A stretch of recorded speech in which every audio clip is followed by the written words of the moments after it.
We are starting the class, and actually I have forgot the class number, which class number it is, 7th or 8th, I think, right? 8th class. Okay, 8th class. So I will mention here class 8.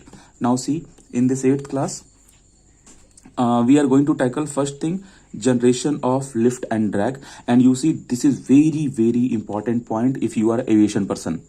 I mean, somehow if you belong to aeronautical or aerospace engineering, this is very important topic, how a lift is being generated. So let's understand how the lift is being generated. See, you target this entire aircraft and you have power plant here. Power plant means engine, that propulsion system. So actually what happens, when pilot will switch on the propulsion system, then this propulsion system will send the hot gases backside. Then because of that, this entire engine will experience force in this direction. That forward force we call as thrust. And because of that, this engine will try to go in front direction. But because this engine is attached with the wing, so engine alone cannot go in the front direction. It will take the wing also in the front direction. And when the wing will go to the front direction, wing alone will not go with the engine. Wing is attached with the entire plane. So entire plane will go into the front direction. So this small looking engine and this giant looking aircraft, you can see this engine is that much powerful that it is responsible for the entire forward motion of the entire body. Now, when engine does this, what happens? When engine does this, I mean when engine goes in forward direction, so everything is connected. So when the entire body goes in forward direction, then what happens? We get airflow from the forward direction over the aeroplane. What I mean? We get the airflow over the aeroplane. Why do we get airflow over the airplane? You try to understand, when you are riding a bike is going in front direction, your hair and your body is experiencing the air, right? So that is the thing. Actually, air is not going in this direction. You are crossing the air. Still atmosphere is there. Atmosphere is not moving, but you are moving in this direction. So you will experience that air is moving over you. Reality is air is not moving. Relative motion. The reality is air is not moving over the plane. Plane is entering into the air. Okay. So because plane is entering into the air, so I can say that relative motion, if you consider aeroplane is stationary, then air will flow over the aeroplane. So for the lift generation purpose, we consider that our aeroplane is stationary and air is flowing over the aeroplane. But reality you keep in mind. Now, when airflow will happening over the aeroplane, then there is something called aerodynamic shape. Aerodynamic shape. What is aerodynamic shape? This aerodynamic shape is a special shape to generate lift. Now, how aerodynamic shapes are generating lift? So when we talk about aerodynamic shape, then we have a word called airfoil. This airfoil is a special shape which is especially used in aeronautical and nautical engineering. What is airfoil? So actually, airfoil, whenever we see this kind of shape, we say triangle. This we say circle. This we say rectangle. So in same way, whenever you see this kind of shape, they are airfoils. Actually, what are they? Airfoils are nothing but, for physical purpose, you can understand here, when you cut the wing like this, so then you see the cross section of the wing. So it will look like this. So this cross section we call as airfoil. Airfoil is a shape. Okay. And airfoil is a shape means it is a special shape we are using for the flight. Now, because of the shape of airfoil, when air flows over the airfoil, then what happens? Imagine this is the airfoil, and when air flows over the airfoil, then only lift and drag both will generate. So now question is, how lift will generate and how drag will generate. So for that purpose, I am changing the page. Now see, suppose you have the airfoil. You have the airfoil which is like this. Imagine your airfoil is like this, and from here air is coming. So this air will go like this. Okay, now next streamline will go like this, next streamline will go like this, next streamline will go like this, next streamline will go like this, and go like this, and there will be one line which is undisturbed line. This you will say undisturbed line. It means what? Atmosphere which is present above the line, that is undisturbed. It means that atmosphere is not being disturbed because of this airfoil motion. Now you see, if you check this region, so actually in this region what is happening, you can see from here to here, when all the streamlines will flow, then you can see all the streamlines are converging. Converging means here you have more area and here you have less area. So it's like it naturally, because of this curvature of the airfoil, naturally you are producing a convergent shape in which all the streamlines are flowing. So when you collect all the streamlines, you call them as stream tube. So now, just after this, I will take one example. This we understand like this. If you have any duct like this, and in this duct, if air is entering, then this air will accelerate. This air will accelerate. This air will accelerate if this air is subsonic air. Subsonic air. In case of supersonic, this air will retardate. So currently, this explanation is valid for subsonic flow. So I am considering that I am explaining you lift generation for subsonic flow. There are so many other ways where we have lift generation. For example, in fighters we have delta wing. Their lift generation is because of primary and secondary vertex layers. So those things we don't have to discuss here. We have to discuss what everyone discussed in basic general way of lift generation. So actually what happens when subsonic flow enters over the airfoil, in that case this explanation is valid explanation. So what happens? You see, whenever air enters in convergent shape, then air accelerates, and whenever any device is helpful to accelerate the airflow, then that device we call as nozzle. Okay, just opposite. If the same subsonic air will enter into divergent duct. What is divergent duct? When area is increasing in the direction of flow, that kind of duct we say divergent duct. So when subsonic, again I'm repeating subsonic, not supersonic, when subsonic flow enters in this kind of shape, then it will retardate. It means speed will decrease. So this kind of device who is responsible to decrease the speed, that we call as diffuser. So we got nozzle and we got diffuser. And what is the responsible phenomena? Mainly it is the shape. And the shape is convergent and shape is divergent.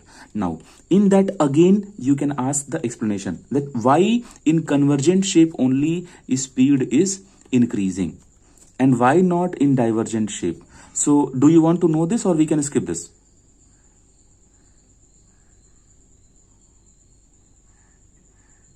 Okay. Right. It goes actually no, not Bernoulli. It is because of the conservation of mass. Bernoulli is explaining the variation of pressure and velocity together, and that continuity. So just nothing, just to keep in mind, in nozzle whatever phenomena is happening, it is because of conservation of mass. I am not going into detail now. And same thing in diffuser also, it is because of conservation of mass. So because you don't have to go in that way, that's why I'm skipping this topic, no problem. Whenever you will show interest, I will explain that part. Now see, from here your air is entering. So this air is experiencing the convergent shape here. So that is the reason your air will experience the increment in speed. So it means what? If you have airfoil, then till here, just I'm drawing dotted line. So till here, your whatever velocity is coming, that will be free stream. free stream, that I will call as uniform flow. Actually, free stream means a stream which is free from the disturbance of the airfoil. And then when the free stream will come to this side, then what will happen? Here this phenomena will happen. So flow will start accelerating, means velocity of the flow will start increasing. So here, velocity of the flow will start increasing. But this flow velocity will not increase to the entire airfoil. Okay, but actually just imagine if you have pendulum here, this pendulum you take here, and then you leave the pendulum. So when pendulum you will leave, pendulum will reach here, then it will reach here, then it will reach here. So continuously till here velocity will increase. But even though till here only velocity will increase, but even though after that also pendulum will go this side, right? Even though velocity is not increasing, but pendulum will cross this because of the kinetic energy, what the pendulum has got kinetic energy here. So same thing happens here. Once the velocity will increase till certain distance, after that automatically air will reach to the dead end. After that, see what will happen. So in the zone till where velocity is increasing, only that zone is responsible for the lift purpose. But even though after that also your velocity is not zero, your velocity is more than the free stream velocity, because from here we have accelerated the flow. So that's why it's not like this velocity equal to this velocity. No, even though this velocity will be more. So now you understand, when velocity is more over the airfoil, then what happens, how it is helping in the lift generation. So actually there is something called Bernoulli equation. Now see, velocity is increasing. This is happening because of mass conservation. But after that, when velocity is increasing, then what is happening? Then we have to come to Bernoulli equation. Bernoulli equation says your sum of static pressure plus dynamic pressure is going to be constant. Now, this dynamic pressure plays very important role. Actually, dynamic pressure is the pressure which is in the flow. Suppose you are suppose you will switch on a fan, then from the fan the air will come, that air will hit you, so that you will feel the force. So there, that is dynamic pressure of the air. Suppose you are into the river, suppose some flood came and you are standing in the flood, then flood will take you off. So that is because of the dynamic pressure of the flood. Suppose you are opening your tap water, and water is coming, and you are keeping your hand here, so your hand will experience force. So that is because of dynamic pressure. So dynamic pressure is because of the velocity of the fluid. So whenever you have flow, there you have dynamic pressure, and dynamic pressure formula is half rho v square. What is v here? V is the velocity of the flow. What is rho here? Rho is telling what kind of liquid is flowing, water, milk, oil, or air, or nitrogen, or anything. So rho is the density. So static pressure. Now static pressure is not because of velocity of the fluid. Static pressure is something else. Now when you talk about static pressure, this static pressure is actually responsible for the lift. This static pressure is responsible for the lift. Now I will come back to static pressure, but I need another page to explain something. Imagine you have a plate, and here you have atmospheric pressure. What is atmospheric pressure? Right now you are sitting in your room, so everywhere suppose this is your body, so everywhere your body is experiencing atmospheric pressure because of the air. In your room you have air, in my room I have air, so that air is actually extending till 500 kilometer in the atmosphere, right? So all that 500 kilometer air is pressurizing us. So that air, that pressure I am talking, that is atmospheric pressure. So suppose I am keeping one lift, suppose on your bed, suppose you are sitting somewhere on your table, you are keeping your mobile phone. Okay, just imagine there is no table and you have mobile phone. So that mobile phone I am drawing here with the red color. This is your mobile phone. Now, so your mobile phone is also experiencing static pressure in all the direction. Static pressure in all the direction. And why you are experiencing static pressure? Because all the molecules are bombarding on your phone. All the molecules are bombarding on your phone. Then don't think that why the phone is not breaking, because phone is made up of some material, and that material is present in this atmosphere from childhood. From childhood means when the origin happened of this earth, from that time that material is present. So that material is habitual to experience that pressure. That's why it is not being break. So now see, this material is experiencing, your phone is experiencing the static pressure. Imagine somehow the molecules who are coming and bombarding on the phone, if somehow you will divert their direction, if somehow you will divert their direction in this direction or in some other direction, then there is no molecule remaining to pressurize the phone. Then what will happen? Vacuum will create here in this zone, because molecules are not coming here. So if molecules are not coming here, suppose here molecules are present, here molecules are present, but after that they are not coming and pressurizing the phone, they are turning like this. Then in this zone no one is present, no molecule. So because of that you have vacuum present there. So now then what will happen? This phone will automatically get sucked in this direction because of vacuum nature. You know, we used to get sucked into the vacuum, right? Whenever we have vacuum, we will get sucked into the vacuum, right? For example, suppose if the truck or the car is going in this direction, and suppose on the road you have some dry leaves here, dry leaves or paper piece, something is there, and when truck will pass here, so in this zone you have truck, okay? So it means what? Air molecules cannot be there because you have truck there. And if the truck will pass very fast, then truck will reach here. Then in this direction, suddenly your mass got here. So in this direction, suddenly you have nothing. So to fill this mass, the nearby air will come. It is nature to fill the vacuum. So in that phenomena, all these leaves and papers will enter to the vacuum. So that's why whenever some vehicle goes, some light things goes behind the vehicle. Okay. So same thing happens whenever we have vacuum. In the vacuum, your airfoil will get sucked. So actually this phenomena happens over the airfoil. Now I will go back. So see here, earlier molecules were bombarding. So if you are able to send all the molecules away, so it means what? You are creating 100% vacuum. But in reality, we don't create 100% vacuum because we don't have that much power that we can send all the molecules away. It's like suppose 100 molecules are bombarding in general, then around 20 molecules we can send in this, only 20 molecules will be bombarding, around 80 to 70 molecules we can send in this direction. Now I mean to say that so you can see your static pressure is decreasing. Why static pressure is decreasing? Because static pressure is because of the molecular bombardment. So the bombardment, earlier there was bombardment, but now the molecules they were bombarding, now they are flowing in this direction.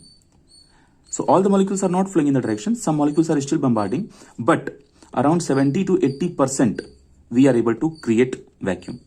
So around 70% to 80% suction pressure will generate. Suction pressure means this up. Now I am cutting here.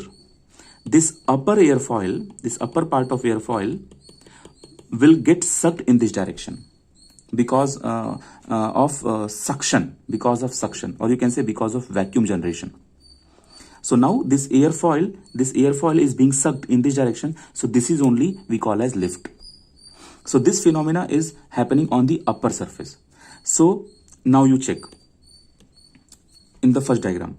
So if the upper portion is being sucked in upward direction, then this upper plate is not free, right? It is attached with the aeroplane. So that's why entire aeroplane can go up. So it means the wing should have very much strength to take this entire aeroplane up. For example, if you have any mass here, and this mass you have attached to very small rod. So if you want to take this rod up from here, then this rod should have enough strength to take this entire mass up. So that's why our wing is very powerful. In the wing we put all the longerons and all the stiffness, everything to make this wing strong. So this is how lift generation works. But I have explained only half part. Half part means what is happening on the upper surface. Now let's understand what is happening on the bottom surface. Actually, Upper surface plays very separate role and bottom surface plays very separate role. Upper surface and bottom surface lift has nothing to do with each other. Lift because of upper surface is entirely different, and I explained. Now let's understand bottom surface. So now what is happening in the bottom surface? So same, you have the airfoil, and suppose air comes like this. So see here, actually in this direction suction will come. Suction because of vacuum. Why it was coming? Because number of molecules are decreasing. They are not able to hit the airfoil because lot of molecules got this direction. Now just opposite will happen here at the bottom surface. At the bottom surface, when molecules will enter, they will experience like this. So it's like, suppose this is the undisturbed air. Actually in my diagram it is it will not give you a correct explanation. Correct explanation will come like this. So when the air will come here, it will go like this. It will go like this. So there will be one last layer of air which is undisturbed. So now analyze from here to certain distance, area is increasing. Stream tube, here you have some other area and here you have some other area. That's all done. You understood. Now here diffuser type, divergent type shape is coming into picture. So in divergent shape, what will happen? Velocity will decrease. Velocity will decrease means your static pressure will increase. Why? Because see, why velocity is decreasing? Velocity is decreasing because of this divergent section. Divergent, and it is happening in the nature. In real life you don't have any boundary here. Only thing is there is some layer which is undisturbed and remaining layer are experiencing the divergent section at the bottom. So in divergent section velocity decreases, and this explanation I'm giving for subsonic flow. In supersonic flow we have some diffusion and lot of other phenomena that I'm not explaining here. And even though in fighter planes we have different explanation, now we are talking the conventional way to explain the lift generation. So now your velocity will decrease here.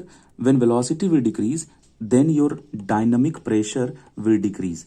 Dynamic pressure has formula half rho v square. If dynamic pressure will decrease, then static pressure must increase to make total pressure constant. Now let's understand physically why dynamic pressure is decreasing, because you can clearly see velocity is decreasing. Now why static pressure is increasing? Okay, when velocity will decrease, then extra molecules will come in the zone and they will be more slower than the free stream. So they will hit the body more. They will hit the body more. It means what? The bottom surface will experience more pressure, what is experienced by in general. In general, suppose only 100 molecules were hitting the surface, but now extra molecules are coming and they are staying because their velocity is being slow. So they will develop, suppose they became 120 molecules. So extra molecules are hitting now. So at the bottom, explanation is because of the extra pressure. Extra pressure means we call that as positive pressure, gauge pressure. It means here you got extra pressure. So extra pressure means positive pressure, but here you got vacuum pressure. So vacuum pressure means negative pressure. Okay, so this positive pressure which is extra, which is more than atmospheric pressure, that we call as gauge pressure. Okay, so now I hope you understood. Here you got extra push. So here because of extra push, your bottom surface will produce extra push. Extra push means if I will cut the airfoil from here, if I'll make the separate diagrams. So this is the upper surface of the airfoil and this is the bottom surface of the airfoil. Then for the upper surface explanation is like vacuum. Because of vacuum, upper surface is going up. But bottom surface is being pushed. Someone is pushing the bottom surface. So that will generate lift in this direction because of the push. That is because of the extra static pressure.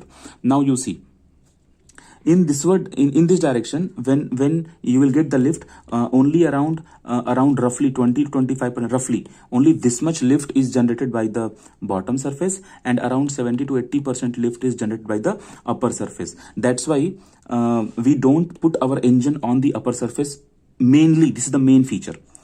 Means what? If you have a wing here and it is attached with some fuselage. So you will see engine we put always at the bottom, because we know that around a 70 to 80% lift contribution is because of the upper surface. One more advantage to keep the engine downward, because fuel tank we keep in the wing.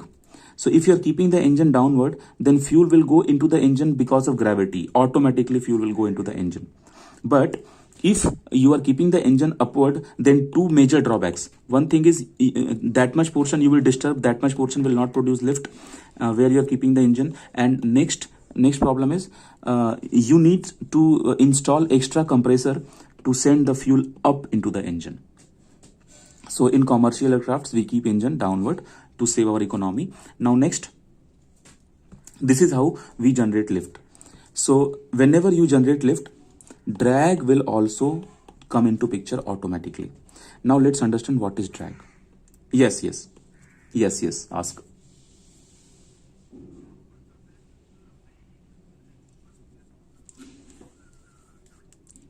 Right.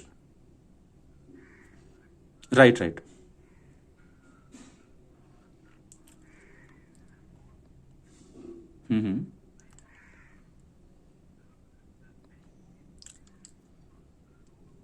Mm-hmm. Okay. So now I hope you have understood the main reason. Main reason is actually, suppose this airfoil is stationary. If this airfoil is stationary, then everywhere, suppose here also you have 1 atmospheric pressure, here also we have 1 atmospheric pressure, here also we have 1 atmospheric pressure. But if the airfoil will move in this direction, then what will happen? At the upper surface, your static pressure will decrease and you will go into the vacuum zone, and at the bottom surface pressure will increase. So at the upper surface, if you will talk, you got less pressure. Less pressure means you can say, just suppose 0.2 atm is remaining, and around 0.8 got vacuum, and here what will happen, just you can consider 1.3 atm. It means 0.3 atm is extra now. So upper surface is producing lift separately, bottom surface is producing lift separately, but anyway they both are one airfoil. So total airfoil is creating some amount of lift. In this lift, upper surface and bottom surface, both contributions are there. And now what you are saying for pressure difference, so you understand, at the upper surface you got less pressure. Suppose P1 is less pressure, and here P2 you got more pressure. So P1 is less than P2. So if someone is saying that P1 minus P2 or P2 minus P1 is responsible for the lift, no, it is not the right explanation. Upper surface is producing lift because of separate explanation. Bottom surface is producing lift because of separate explanation. Okay, so actually, so main logic is this, what I have explained: vacuum and positive pressure, they are the main regions. But if you want to find out what is the entire lift, mathematically you will subtract P1 and P2. You will subtract, I mean here P2 is more and here P1 is like that. So anyway, because main lift distribution, main lift is coming because of the entire airfoil. So finally you will contribute, okay, the entire airfoil is producing how much lift.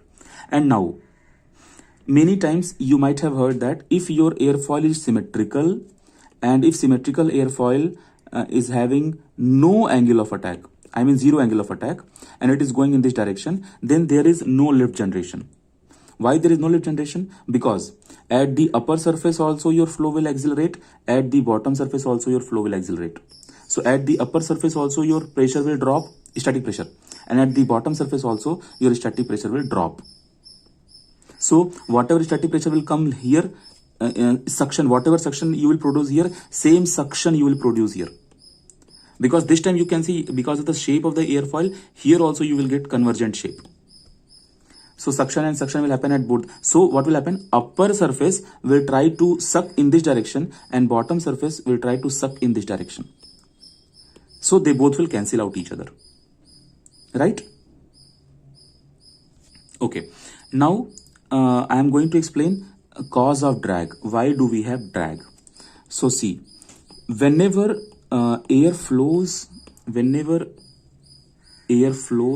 over the airfoil, in nature we have mainly two things to produce drag. So first thing you will say as skin friction, and next thing you will say as pressure drag, or you will say as form drag. So these are the two main categories of drag: skin friction drag and pressure drag. Other than that also you have some drags, but they are not in mainstream. Like there is something called interference drag, there is something called wave drag. So interference drag explanation is very easy, that I will explain after explaining these two. And wave drag also, it comes into picture whenever you have normal shock wave, oblique shock wave on the airfoil or bow shock, then only this kind of extra drag comes into picture. So currently let's understand how skin friction is responsible. By nature, it is natural phenomena, and this pressure drag, or you say form drag, they both have same sense, how this is responsible to produce drag. Okay, see here, suppose you have any cylindrical object. Suppose you have any cylindrical object, means I will draw like this. Suppose you have any cylindrical object, and now in this cylindrical object, any airflow you consider. Suppose airflow is coming like this, it will go like this. But now after this, suppose airflow will come only till this much, and after that flow will separate. In same way, this body will go like this, and till here airflow will come, and after that airflow will separate. So you see here, if air will continue till here, then you will be having air molecules present properly. If air will come here, then air molecules will be present there. But if air is being separated, if air is going in this direction, then in this zone you don't have molecule present. So in this zone, if you don't have molecule present, then in this zone what will happen? In this zone you will be having suction pressure. Suction pressure means vacuum will come into this. Okay, so if vacuum will come into this, then what will happen? This entire object will be having tendency to suck in this direction. Okay, and because this airflow is coming in this direction, it means what? Reality is this cylinder has tendency to go in this direction. It means what? We are thinking that cylinder must go in forward direction, then only airflow is happening like this. But because air is separating over the body, that's why your entire cylinder will experience someone is pulling the cylinder in backward direction. So this is happening because of pressure difference. What is pressure difference? At the front, you have molecules present. So here you have some pressure. At the back side, you have some kind of vacuum. This vacuum or this thing we call as wake region, W-A-K-E, wake region. In this wake region, we have less pressure as compared to the front. So here if you have less pressure, then your cylinder will be having tendency to go from high pressure to low pressure direction. So, but your main feature, your main motto is cylinder should go in this direction. But still cylinder is experiencing a push in this direction, or you can say a pull in this direction. So which will make the cylinder slow. So this will create a cause. So this is happening because of pressure difference. So this we call as form drag, F-O-R-M-D-R-A-G, form drag, or you say it is because of the pressure. So it is pressure drag. Okay. So it means what? Pressure drag explained. Now you go for skin friction drag. Okay. So in case of pressure drag, you also understand one thing. If your body is more streamlined, then flow will not separate early. And if the flow is separating, it will separate after running a lot. So in case of this kind of streamlined objects, your pressure drag will be very less. Pressure drag will be very, very less. But if you will talk about skin friction drag, so skin friction drag is having separate explanation. I will explain. So now here I am explaining what is skin friction. Actually, imagine you have airfoil and air molecules are going like this. So airfoil is made up of material, and every material, they are nothing but the molecules. So the air which is flowing, they are also molecules. So actually what happens? There is something called boundary layer. So what will happen? There is the first layer of air, with the first layer of air which is flowing, those molecules will come into the contact with the first with the skin molecules, and there will be some gap, because see, any surface is not completely smooth. If you will zoom the surface, then there will be some hilly type shape. Small some hilly shape will be there. So what will happen? These air molecules, the first layer of air molecules, will go and sit into the available gaps. I mean here, those molecules will go and sit in that gap. It means what? First layer, when try to flow over the airfoil, then first layer will completely sit with the airfoil skin. So on the airfoil skin, all the air molecules will come and sit. It's like wet. Airfoil will be wet because of that part. Airfoil will be wet. Imagine there is no air, imagine there is water. Then you can feel that, okay, yes, the first layer will sit and airfoil will be wet. So after that, what will happen? When the second layer will try to flow over the airfoil, then molecules of second layer will come into the contact of molecules of the body and molecules of the air which is sitting here. Air which is sitting on the surface, that we call as no slip condition, because that air is not slipping at all. So that we call as no slip condition. But just above that, the next layer will go, and next layer will be having molecules. So next layer and the previous layer, they will attract each other.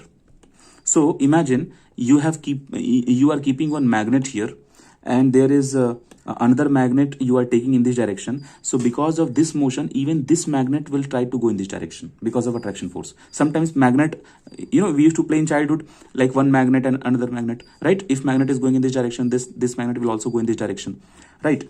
So same thing will happen. This molecule of the second layer will try to pull the first layer molecules in this direction. So here you are experiencing that, oh, whenever the flow is happening in this direction, that flow is kind of dragging the airfoil in this direction. Why the drag is coming to? Because of the molecular attraction. Molecules are attracting each other. So the second layer is trying to go in this direction, and molecules are attracting. So because of that attraction, it is happening. Because of that attraction, airfoil is trying to go in this direction. Are you getting? So that is the main cause of the skin friction. So what is the main key about skin friction? See, skin friction is because of the molecular attraction.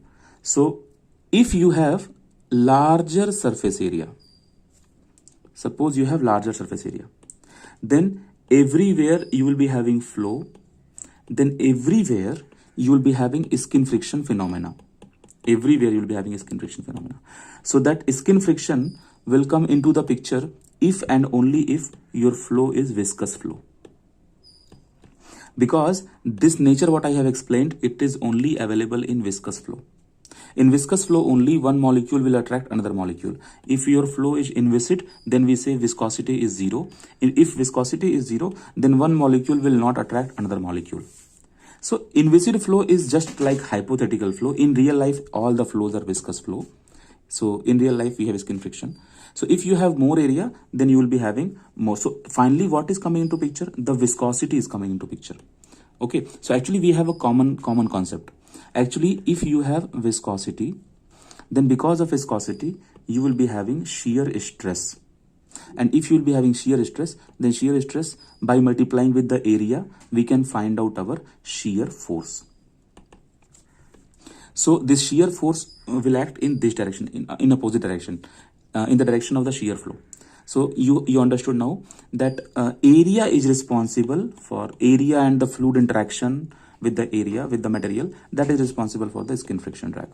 So your skin friction drag is explained, and your form drag or pressure drag is explained. Okay. So whenever any profile is ready, whenever you are making any profile means whenever your aircraft is ready, then these two drags will be there for sure. So whenever aircraft is ready, then according to the shape of the aircraft, so see, you see the aircraft from the front direction, then your aircraft will look like this. So for this shape, whatever is your whatever cross section you have, so for this cross section, when air will hit, it will hit this cross section. So for this cross section, you will be having your profile drag. Okay. In this, you can consider your skin friction drag and your pressure drag, both will come. Now let's understand. Yeah.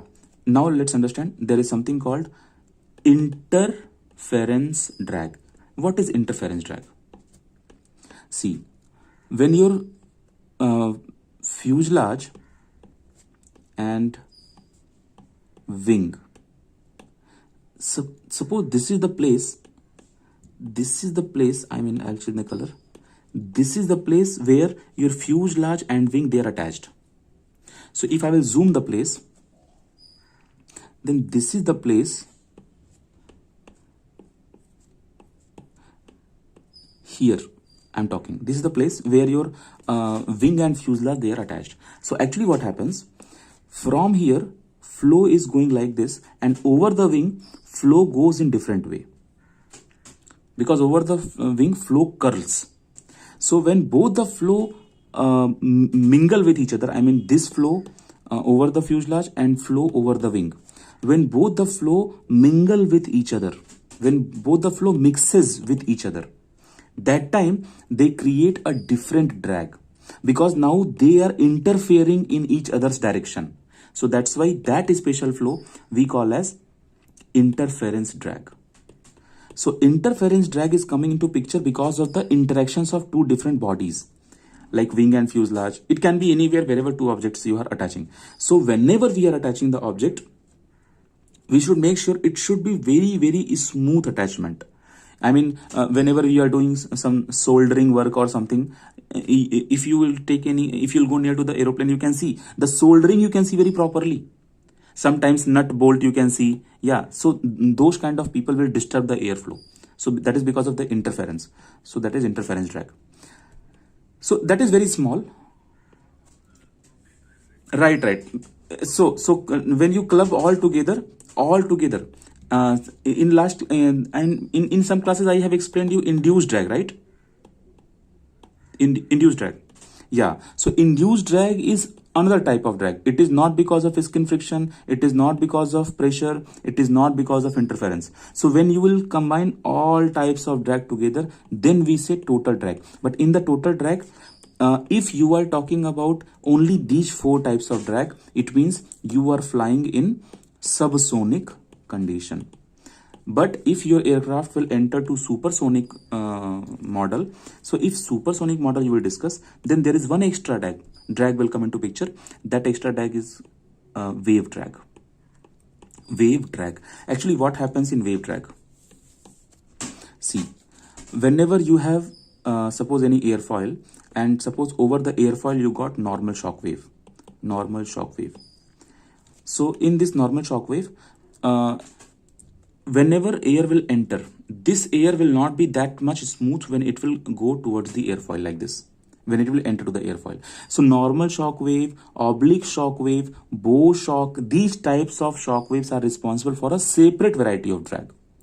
So that variety of drag will come only in supersonic flow, hypersonic flow, like that. And you see, you should remember this part.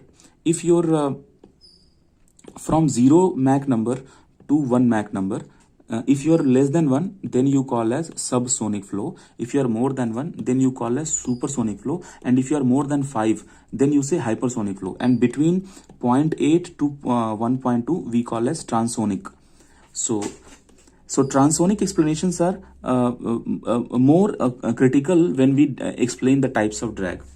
So I don't think you have to go into detail of transonic drag. So to avoid transonic drag, we use supercritical airfoil, and the supercritical airfoil looks like this. Upper surface will be flat surface, and at the rear we have more camber. So this kind of airfoil we use, like they are known as supercritical airfoil, and we use them to avoid transonic drags. So they are extra variety of drags. So I hope this much they will not, but you should know that, okay, when there is something called transonic drag also, and to tackle that drag, to avoid that drag, we change our airfoil shape. Okay, so there is something called Whitcomb rule. So Whitcomb rule says you make your aeroplane in the shape of Coke bottle, then you can reduce your drag. Coke bottle means you have aircraft body like this, and here you are attaching the wing, and aircraft is going in this direction. If you are thinking this is the conventional, no, don't go in that way. So Whitcomb suggested you go in this way. You make your aircraft like this, and here you attach the wing. So you can reduce the frontal area, because lift is generated because of the wing area. So wing area you are not changing. But if you will follow the first one, then in first one your surface area is more, then your drag will be more. But if you are following the cork bottle shape, then in that case your drag will be less. So so this is the last explanation about the drag. Now we go for, there is a small topic called angle of attack. Angle of attack is very easy topic. Angle of attack means whenever you have airfoil, this airfoil will be flying in a particular direction. So in which, suppose this airfoil is flowing in this direction, because airfoil is nothing but it is a connection, it is the wing actually. So suppose this entire aircraft is landing like this. So whatever airfoil is attached here, this airfoil will go in this direction. So what will happen? The air which is coming, we will consider air is coming like this. So everywhere on the airfoil, air will hit like this. So for the explanation purpose, I will choose a suitable line, and there is something called chord line. So from leading edge to trailing edge, if you connect straightly, you will get a chord line. So you see the angles here. This angle, this angle, this angle, this angle. So angle between the free stream and the chord line we call as angle of attack. Okay. So if you have angle of attack, suppose you have symmetrical airfoil like this. So in that case, your chord line will be like this, and if the airfoil will go in a straight direction, then air will also hit in this direction. Then there is no angle between the free stream and the chord line. So you say zero angle of attack. So zero angle of attack means there is no lift generation. Okay. So this is basic about angle of attack. Now, this is not the important topic here. Now we have to bother about the lift coefficient, and lift coefficient is going to be little technical. Actually, lift coefficient, drag coefficient, and polar curve. These three topics are technical topics. Technical topics means maths will be involved here. So see here. It starts from angle of attack itself. Angle of attack is given by, popularly it is given by the symbol alpha. Alpha we use for angle of attack. Now see, whenever wing is flying into the air, this wing will generate lift and this lift we give by the formula. Basic idea behind lift is you multiply your dynamic pressure with the area. Which area? Planform area of the wing. What is the planform area? If this is the wing, then you see it is totally curve area, right? It is totally curve at the top also and at the bottom also. So you don't have to find the curved surface area. No, you don't have to find the curved surface area. You have to find out the planform area. What is planform area? Planform area means you put some light here, torch. So what will happen? You get the shadow at the bottom, right? So that shadow will be rectangular in shape. So that area you have to find out. That we call as planform area. So wing is curved. Wing is not, surface is curved actually. So we don't find the curved surface area. We put here the rectangular area. It means what? You have the wing. See from the top, you will see this dimension and this dimension as a rectangle. That's all. So that we multiply. So whenever we have wing, we draw like this and we say, okay, this is our total span from this tip to this tip. This span we say as B and this we say as C. C means chord. So this became a rectangle. So how to find out area of rectangle? B into C. So this B into C, if you multiply, you'll be getting S. S is the symbol for planform area. So this dynamic pressure into area, if you will do, you will be getting lift. Now you have a question. Because you are getting lift and this lift is coming because of your dynamic pressure and because of area. But other than that, you have to multiply one coefficient. That coefficient we say coefficient of lift. Why? Because this planform area changes when you will rotate the wing. What I mean? You have wing like this. Now you rotate wing like this little bit. So you will be having a smaller wing. Then you rotate again little extra. Then you will be having more smaller wing. And if you see this view, so from this view, this AB is here If you will tilt, AB will be little go downward. If you tilt again, AB will go more downward. But you are only seeing the top view.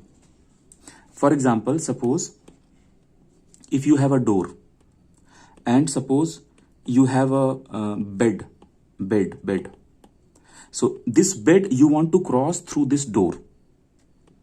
So you see the width of the bed. So this bed and this width is small. So this bed you cannot cross through the width. So what will you do? You tilt the bed, right?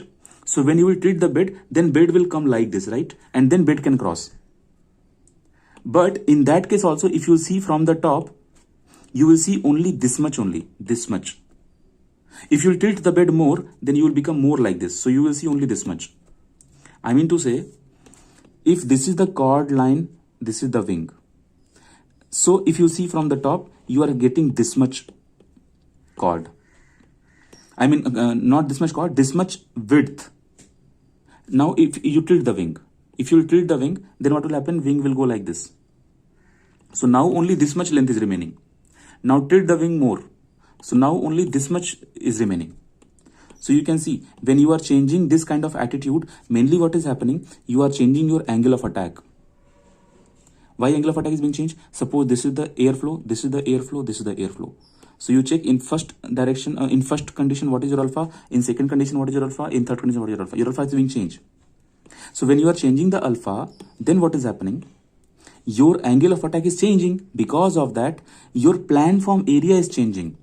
So in the lift formula, when you are writing dynamic pressure into area, then you should introduce one more part which will take care of this phenomena, of the alpha phenomena. So that part we call as CL, coefficient of lift. And this coefficient of lift is the function of the alpha. Okay, so dynamic pressure into area is the basic formula to find out lift. But lift does not depend only on these two. Lift also depends on the CL. I hope it's clear, right?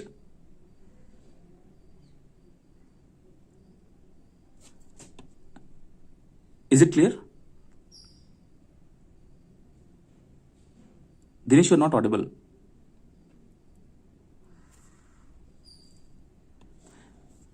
It's clear, right? Just text me if, yeah. You're able to hear me, right? Okay. No problem. Video is on record. Okay. So this is what I call as coefficient of lift. So coefficient of lift is nothing but, when you want to find out coefficient of lift, your lift divided by dynamic pressure, that is nothing but half rho v square, and into S. S means this planform area. So this is the formula for CL. And because CL is the function of angle of attack, so you have to understand CL versus alpha curve. So this curve goes like this for symmetrical airfoils. I am drawing for symmetrical airfoils. You have two types of airfoil. One is symmetrical and one is cambered. So in case of cambered airfoil, you will draw from here. So you will do some gap here. So it means what? Your symmetrical airfoil, your CL value will be 0 when your angle of attack is 0. But for your cambered airfoil,